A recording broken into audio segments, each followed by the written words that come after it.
नमस्कार विद्यार्थी मित्रों, आमचे YouTube channel science and education corridor यामध्ये आपले सर्वांचे स्वागत.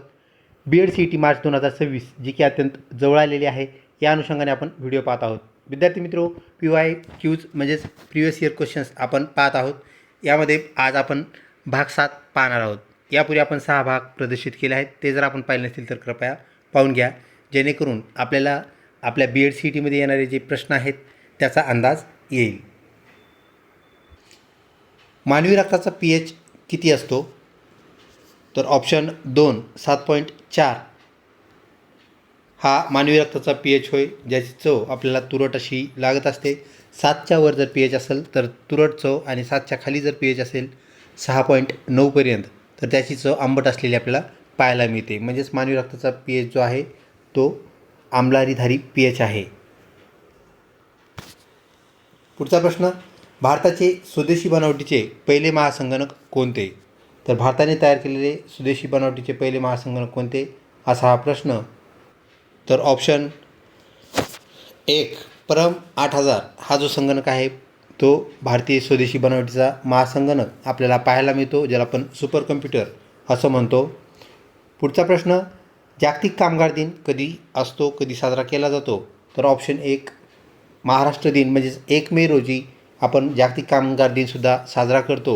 ऑप्शन 1 आपलं करेक्ट उत्तर होय. व्हिडिओ आवडल्यास नक्कीच लाईक करा, तसेच मित्रपरिवारामध्ये शेअर करण्यास बिलकुल विसरू नका.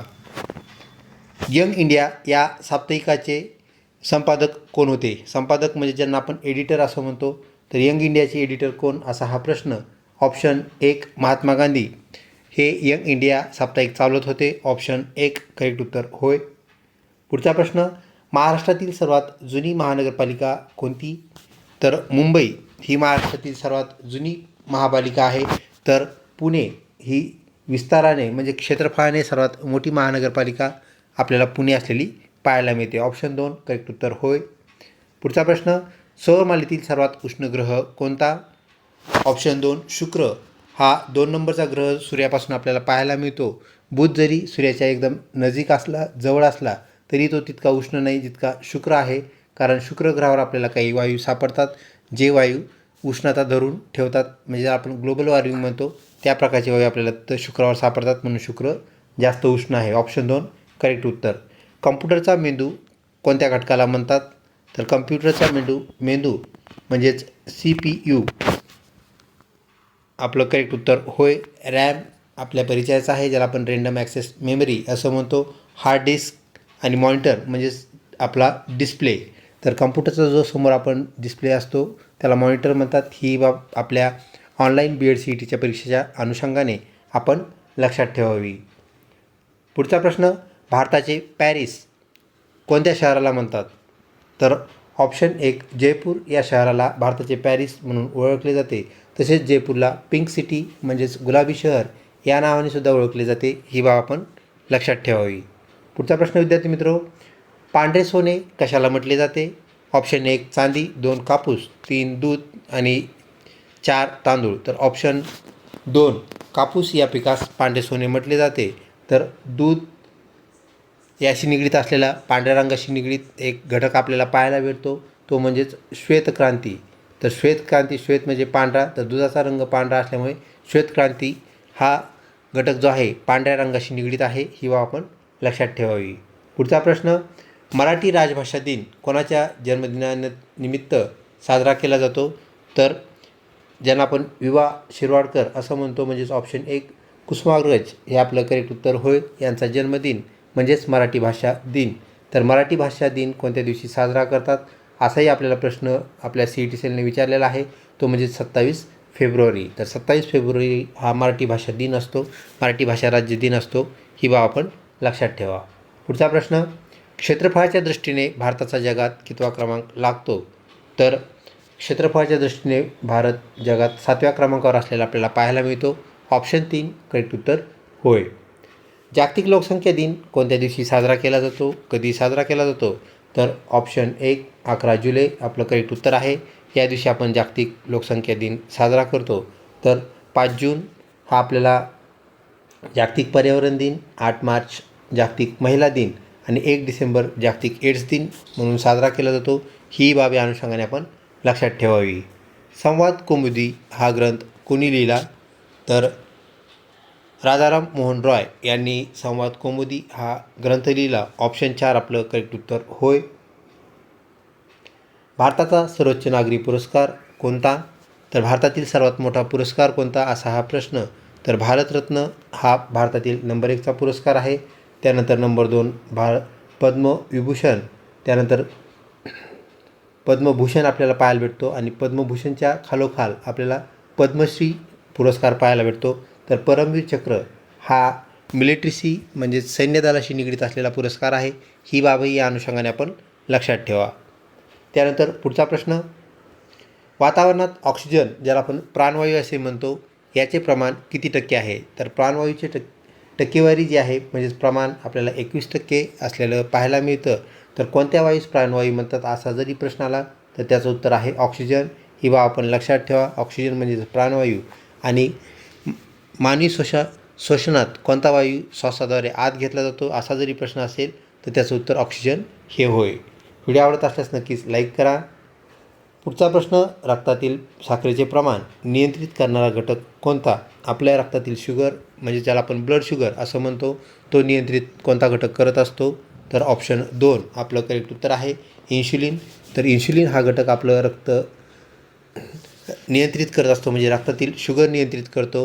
रक्तातील शुगरचे 2 आपल्याला भाग पाहायला मिळतात. एक तर शुगर वाढते किंवा कमी होते ज्याला लो BP किंवा हाय BP आपण म्हणत असतो. तर डायबिटीज मॅलिटस आणि डायबिटीज इन्सिपिडस असे त्याचे 2 प्रकार होय. तर इन्शुलिन आपलं रक्तातील शुगर कमी जास्त करण्याचं नियंत्रित करण्याचं काय करतो? कंट्रोल करतो. त्यानंतर पेप्सिन हा एक काय आहे? तर तो एन्झाईम असलेला पाहायला मिळतो. आपल्या पचनसंस्थेत तो कार्यरत असतो. पित्तरस ज्याला इंग्रजीमध्ये आपण बाईल असं म्हणत असतो. तर हा बाईल आपल्याला लिव्हरचं सिक्रिशन असलेलं पाहायला मिळतो. आणि हिमोग्लोबिन ज्याला आपण HB असं म्हणत असतो तर तो रक्ताचा असलेला घटक होय. ऑप्शन 2 इन्शुलिन करेक्ट उत्तर. पुढचा प्रश्न, सत्यशोधक समाजाची स्थापना कोणी केली? तर सत्यशोधक समाजाची स्थापना महात्मा ज्योतिराव फुले. ऑप्शन 3 आपलं करेक्ट उत्तर होय. पुढचा प्रश्न, महाराष्ट्राचा राज्यप्राणी कोणता आहे? तर राज्यप्राणी म्हणजेच आपण त्याला स्टेट ॲनिमल असं म्हणत असतो. तर शेकरू नावाची जी खारुताई आहे जिला आपण जायंट स्क्वेरल असं म्हणतो. तर जायंट स्क्वेरल जी आहे ती आपली राज्यप्राणी आहे. ऑप्शन 2 आपलं करेक्ट उत्तर होय. पुढचा प्रश्न, मिसाईल मॅन ऑफ इंडिया म्हणून कोणाला ओळखले जाते? CET सेलने हा आत्तापर्यंत प्रश्न आपल्याला बऱ्याच वेळेस रिपीट केलेला पाहायला मिळतो. Option 3 doctor APJ Abdul Kalam आपलं करेक्ट उत्तर आहे. पुढचा प्रश्न, कोयना धरण कोणत्या जिल्ह्यात आहे? तर विद्युत निर्मितीमध्ये जे अग्रभागी आहे क्रमांक 1ला असलेलं धरण आहे महाराष्ट्रामध्ये.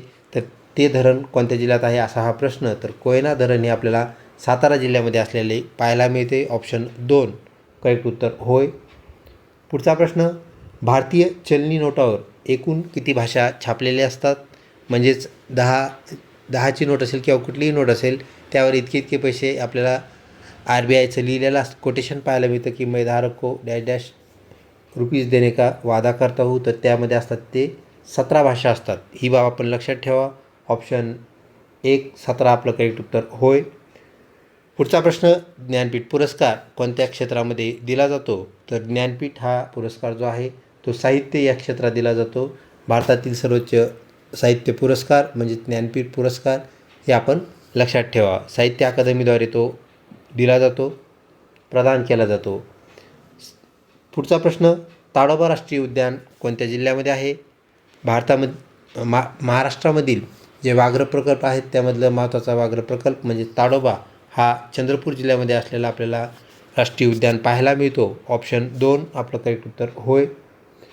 पुढचा प्रश्न, चांद्रयान-3 मोहिमेचे लँडर कोणत्या नावाने ओळखले जाते? तर ऑप्शन 1 विक्रम या नावाने चांद्रयान-3. तर इथे चांद्रयान विचारलेलं आहे हे लक्षात घ्या. तर आदित्य L1 हे सूर्ययान किंवा आपली सूर्याची जी मोहीम होती त्याच्याशी निगडीत असलेलं आपल्याला लॅडर पाहायला मिळतं. ऑप्शन 1 विक्रम चांद्रयान-3चं लॅडर होय. आजच्या प्रश्नावलीमधला शेवटचा प्रश्न, भारताचा संविधानात्मक प्रमुख कोण असतो? तर भारताचा संविधानात्मक प्रमुख असतो राष्ट्रपती. ही बाब आपण लक्षात ठेवा. तर कार्यकारी प्रमुख कोण असा जर प्रश्न आला तर त्याचं उत्तर आहे पंतप्रधान. राष्ट्रपतींना शपथ कोण देतात असा प्रश्न आला तर त्याचं उत्तर आहे सरन्यायाधीश. आणि राज्यसभेचे पदसिद्ध अध्यक्ष कोण असतात तर ते आहे उपराष्ट्रपती. ह्याही बाबी या अनुषंगाने आपण लक्षात ठेवाव्यात. लवकरच भेटूया पुढच्या प्रश्नावलीमध्ये. तोपर्यंत धन्यवाद.